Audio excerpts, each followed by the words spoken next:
Eto na.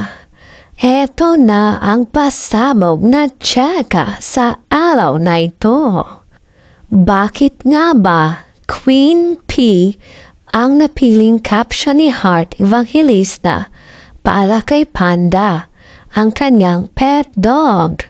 Grabe, hindi talaga ito nakalampas sa radar ng mga intrigerang netizens. Ano na naman to, mga marites? Pakulo ba ito or may hugot na naman si Heart? Alam naman nating lahat na super love ni Heart ang kanyang mga pets.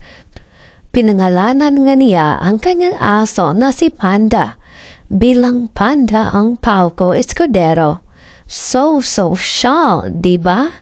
Sinasabi pa ng mga fans na parang mas magarbo pa ang buhay ni Panda kaysa sa mga taong hindi afford ang designer items. Pero ang caption ni Heart na, "Finally, Queen P made time for me." Habay, medyo nakakabingi sa mga chismos o chismosa.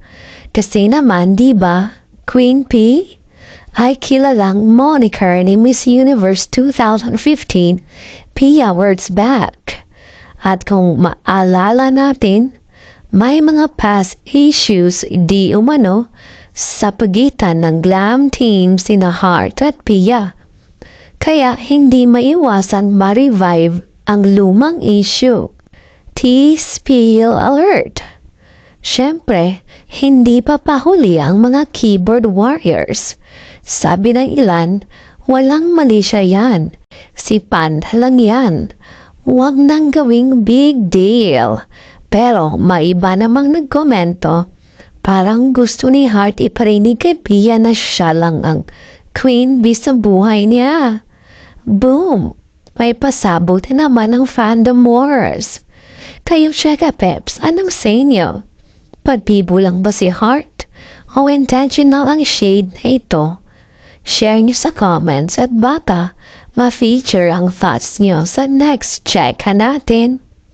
Well, ang cheka natin ngayon na hindi lang para sa intriga, kundi para super fun and interactive din.